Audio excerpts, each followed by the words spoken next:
The Florida State Seminoles right now, I think you just said something that was accurate off air before we began this, that those that were still really in support of Norvell are leaving that after this performance against Pittsburgh. Yeah, it was kind of a tipping point. I think if you're going to come into this game with some optimism and you're hopefully wanting to stick with Norvell because he's a great person. He's very intentional. I've always loved him. I've always been very happy that he's representing Florida State in the way that he does. But going into this game, you realize that this shouldn't have happened in the first place, as far as us not even being able to really compete, but then actually losing to a true freshman made the sting even worse. So I think it was a tipping point for Norvell, unfortunately. I think Phillip Rivers was a true freshman when he beat him with NC State. I know that Jeff Sims out of Jacksonville beat Mike Norvell in his first ever game as a true freshman at Georgia Tech. But Nile, 15 plays, 75 yards, 8 minutes, 5 seconds. They go up 7-0. They also are 3 for 3 on fourth down during that first drive. Yeah, there's really no excusing it. I think when it comes to what I watched, after watching the film of that game, there was so much hesitation. There was so many misreads. There's a lot of confusion, which really sucks. You don't want to see it, especially coming into the fourth game of the season, and you're sitting here and you're like, all right, as we're watching this in real time, what is actually happening? Why aren't we adjusting? Why aren't we able to pick up our guys? Why aren't we able to see the right reads? And I think a big part of that is Tony White, when he came in and he implemented this defense, I think we left a lot of the fundamentals out in order for interpretation, in order for the players to be able to just pick up. And I don't think that we were as sound on making sure that the fundamentals were like the key factor. We were too busy on trying to implement this not super complicated, but complex defense. All right. Mickey Andrews was an absolute legend. You and I have had conversations before about Jeremy Pruitt, who was your defensive coordinator, came in. You won a national championship in 2013 with him. In my opinion, Jeremy Pruitt was one of the best in-game adjustment makers that I have ever seen. He was phenomenal at Florida State. What's Tony White doing here?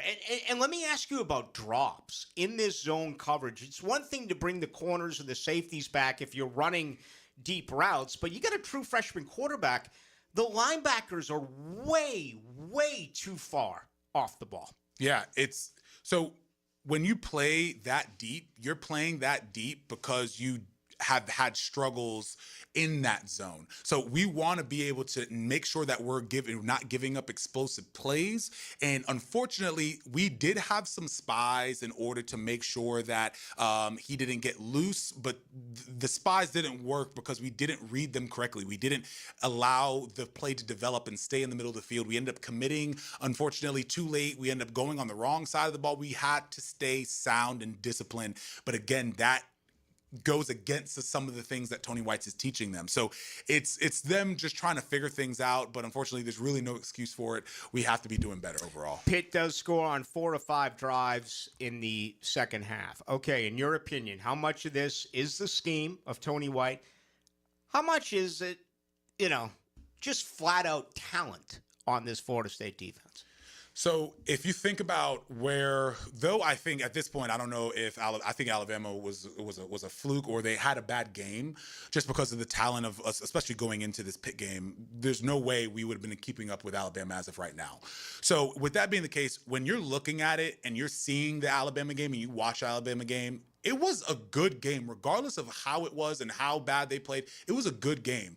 So seems more like coaching than anything else, because if it was a player aspect, we wouldn't have been able to compete in that Alabama game at all. Yeah. So this is very much more of a coaching situation, making sure our guys are on the right page, and attitude reflects leadership. So if the coaches cannot implement it correctly, it's a results-based business. That's what these coaches have signed up for, and that's why they get paid what they do. So you have to produce on the field, and it's no one, unfortunately, other than the coaches. That is the voice of Nile Lawrence-Stample, our Florida State analyst. Of course, he won a national title on the defensive line at FSU, also played for the Cleveland Browns. Let's follow that up a little bit with the Jimmies and the Joes here. The big win against Bama. But the disrespect, that's getting thrown around now a little bit. Apparently, they were trash talking and doing some things pregame before Virginia. Okay, they lost that game. Then they lose to Miami. Pat Narduzzi, the head coach of Pittsburgh, comes out and said that they did the same thing as far as disrespect before the game against Pittsburgh 3 days ago. Now, talk me through this. I don't get this. When you lose 2 in a row and you're getting ready to lose another game, how can you have your players trash talking? Yeah.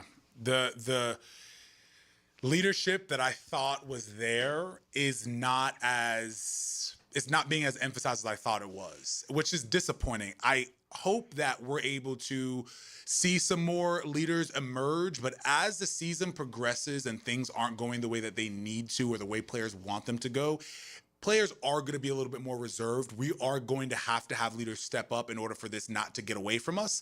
I'm obviously, just like me and you, we're both Seminoles. I'm looking forward to going and seeing this game and watching this game unfold on how we react and how we kind of respond, because we should be able to beat Stanford. But again, that's only way that happens is due to a lack of leadership. All right, give us your thoughts. Mike Norvell now under massive fire. People will say that, Florida State doesn't have the money to buy him out. It may get to a situation where, regardless of that, they have to find it, because you just can't allow this man to continue coaching. Your thoughts on Norvell? And again, I mean, they're a big favorite here going to the Farm against a very poor Stanford Cardinal football team. Yeah, Norvell, unfortunately, I tweeted about it. I put it on Instagram. If anyone wants to follow me on Instagram, I'm at Nolan with Nile. I put up a lot of really cool insights and polls and stuff. And I put up something that is more or less saying I really do love Norvell, but love doesn't win. Like, it is what it is. Like, love isn't going to win us games. And that is ultimately why you are getting paid. That's why you are here at Florida State University. He's not winning games. It's going to be time for a move or a switch at some point, because even if we win games, we cannot recruit on the capacity that is needed.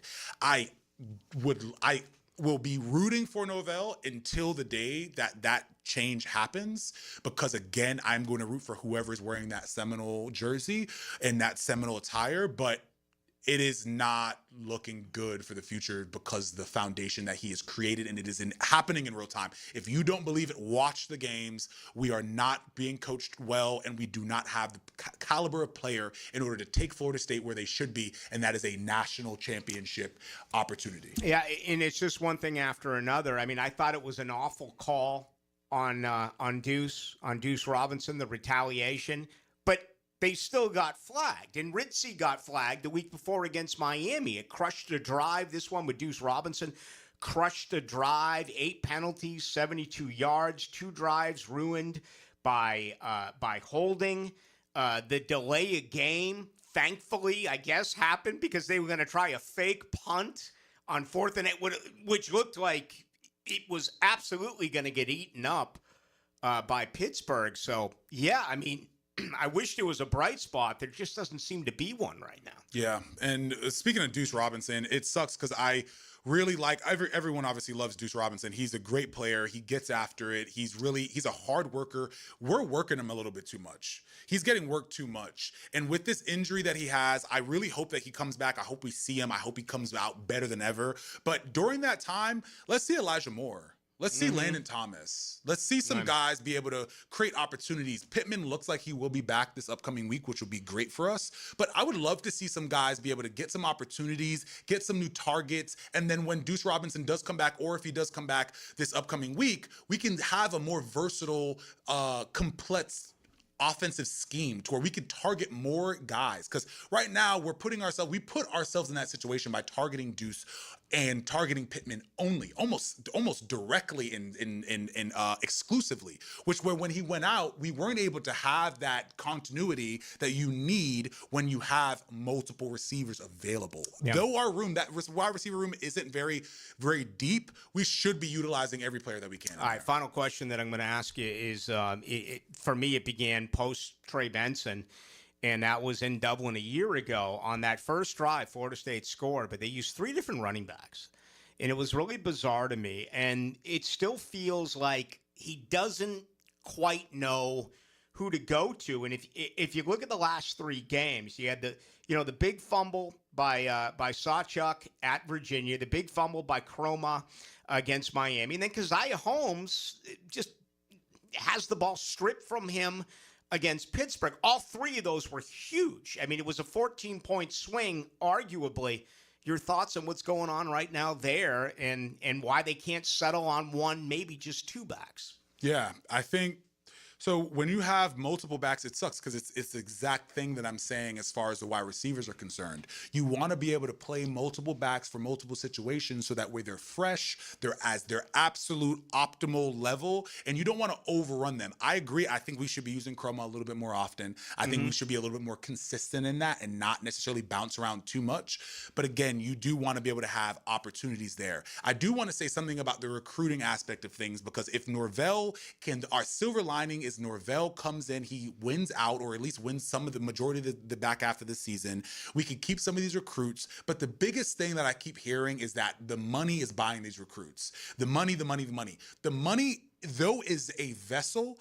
Recruits have to understand that you have to go to where wants you the most. If money is that situation that it's showing that they want you the most because you're offering the most money and they're doing everything else, that's fine. But if there's a school that doesn't have as much money, but they are doing everything in their power, bending over backwards to try to get you to go to their school, that is the school that you must go to, because it will give you the most opportunity to live your dream as well as make way more money after you get there and you actually distinguish yourself as a true good college football player. Yeah. So that is what I would want to say, because we're having a little bit of issues when it comes to the recruiting aspect, and that's something I wanted to make a point on. Yeah, NIL, they're 15th. I mean, NIL, money spent, it's not where you want it, but it was certainly much higher than Virginia and Pittsburgh. Correct.